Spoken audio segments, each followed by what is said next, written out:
You need someone that you can follow. And so here you go. Here's the last claim I'm making. How you respond to earthly authority reveals your level of submission to God. I'm convinced of this. Command 5 is where it is because it's the transition between our relationship to God and our relationship to humanity. And the way God does that is He gives us the first authority figure that we can relate to. The very first authority figure in our lives is our mom and our dad. God says, here you go. If you're going to relate to me, you've got to get past your rebellion. You've got to get past this lordship problem. You've got to get past this question of who's going to be in charge. And so the first thing I'm going to do for you, God says, the first thing I'm going to do for you is I'm going to put someone in your life that you have to obey. I'm going to put someone in your life that you simply can't control anything different. Okay? When you're 2, you have to do what they say. When you're 1, you have to do what they say. As you continue to get older and you mature, they may release you from some of these obligations. But until they release you from some of these obligations, until they let you leave their house, until they say, yes, you are an adult and now you're on your own, you need to do what they say. Honor them by obedience so that your rebellion can get killed, so that you can relate to God. God says the number one thing He has to do in your life is to kill our rebellion. So He gives us parents. So I'm stretching that a little bit. And I'm going to say for most of you, since you're in the adult realm, for most of you, since you've crossed that line and obedience to your parents is no longer incumbent upon you, I'm going to cross the line and say, okay, now your responsibility is to ask yourself this question of how you respond to authority. Look at this verse. I've printed it on your note sheet here. Romans 13, 1 and 2. It says, everyone must submit himself to the governing authorities, for there's no authority except that which God has established. The authorities that exist have been established by God. Consequently, he who rebels against the authority is rebelling against what God has instituted, and those who do so will bring judgment on themselves. See, God puts earthly authorities in place so that we learn submission, so that we can overcome rebellion and have a renewed, healthy relationship with God. Do you see how that works? So I'm going to stop talking, and I'm going to ask you to do some self-evaluation. I put these 3 questions at the bottom of your note sheet, and I want you to think about these. Number 1, who were the authorities in my life? Write them down, list them. My mom, my dad, the police officer who pulled me over in Illinois. How do I respond to them? I lie. I cheat. I tell them I was doing 65 when I was really doing 80.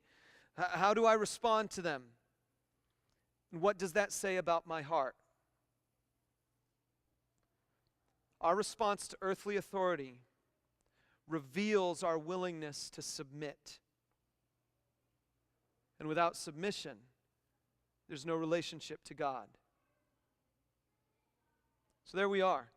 I put a couple other verses there at the bottom of the page that you might just want to ponder over about the relationship of childlike submission to our Heavenly Father. But I want you to look at those words. The kids are going to be having fun upstairs. That's cool. But I want you to look at those words. I want you to reflect on them and jot down some thoughts. Maybe on your note sheet, maybe on the back of that connection card. Jot down some thoughts, and then when the offering basket comes by in a little bit, you can put your card in there. But we're going to take a break. We're going to take a moment of silence. We're going to sing a couple concluding songs. And I'm going to give you this moment to say, God, am I in that place where I can really submit my life to you?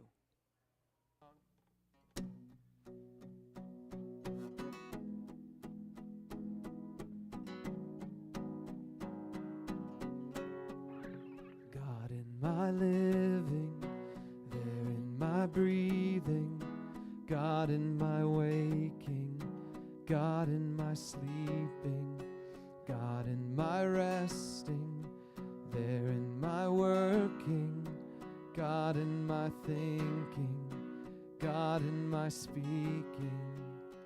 Be my everything, be my everything, be my everything, yeah. be my everything. God in my hoping, God in my dreaming, God in my watching, God in my waiting, God in my laughing, there in my weeping, God in my hurting, God in my healing, be my everything, be my everything, be my everything, be my everything.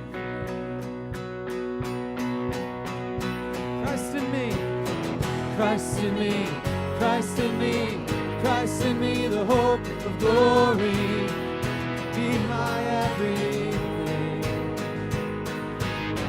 Christ in me, Christ in me, Christ in me, the hope of glory, be my everything, be my everything, be my everything, be my everything, be my everything, be my everything, be my everything, be my everything, be my everything. God in my hoping, there in my dreaming, God in my watching, God in my waiting, God in my laughing, there in my weeping, God in my hurting, God in my healing, be my everything, be my everything, be my everything, yeah, be my everything.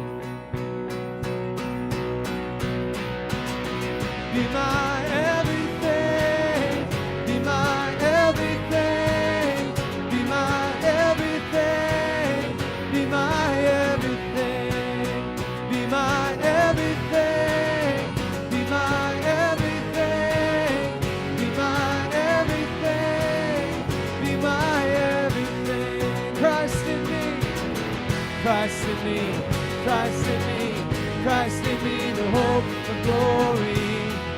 You are everything.